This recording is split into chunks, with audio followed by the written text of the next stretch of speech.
tunay nga na napakabuti ng ating Diyos, Lord, sa ating mga buhay, kapatid, mga kapatid, sapagkat hindi lamang po sa material ang nakikita yung mga pagpapala niya sa ating mga buhay, kundi lalo higit sa ating mga physical na pamumuhay.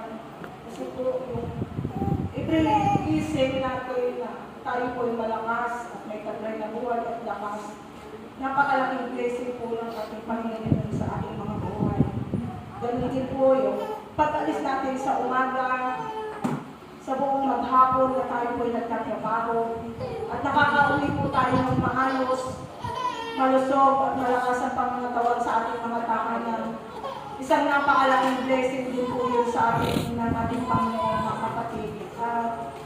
Ayun po, yun talaga yung pinagpapasalamat po sa ating Panginoon sa loob ng isang taon na naman na patuloy niya tayo sinamahan at iningatan. Amen. Lalo higit sa aking buong pamilya. Yes. Bagamat wala po kami sapat na kayamanan o pera, pero talagang nagpapasalamat ako sa Panginoon sapagkat yun nga po, hindi lamang po sa pinansyal nakikita yung blessing ng ating Panginoon.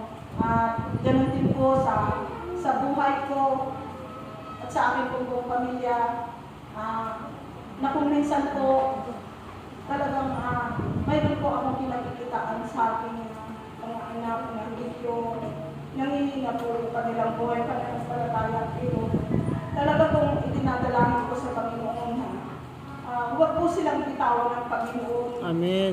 At ako po talagang sinisikap ko at talagang ginagawa ko po na magpakatatag sa ating buhay paglilingkod sa ating Panginoon sapagkat sabi ko nga po, hindi po yung Panginoon na nangangailangan sa atin sapagkat siya po ang may lalang ng lahat ng bagay.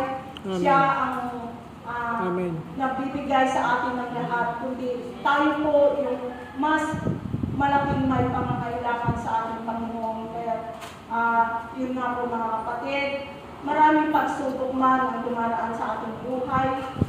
Ngunit pilit po natin paglabanan yung pagtagumpayan sapagkat yun nga po, na kung wala pong pagsubok sa ating mga buhay, hindi po tayo natiging matatag at malakas sa ating buhay pananampalataya. Yes, amen. Dapat po natin pasalamatan ng ating Panginoon. Hindi lang po sa mga pagpapala, kundi sa mga pagsubok din na binibigay niya sa atin. Magpakatatag po tayo mga kapatid. Huwag po natin, sabi ko nga po, huwag po natin tingnan yung paligid natin, kundi ang tingnan natin yung ating mga buhay na patuloy na maglingkod sa ating Panginoon. At yun lamang po, talagang salamat po sa ating Panginoon sa buong isang taon na tayo po ay sinamahan niya at iningatan niya. Sa Diyos po ang pinakamataas na papuri. At salamat din po pala, kasama natin po ang ating mga kapatid sa Marikit, kapatid sa Castañeda, at lalo higit sa ating kapatid na si Sister Annie. Amen, amen. Sa kanyang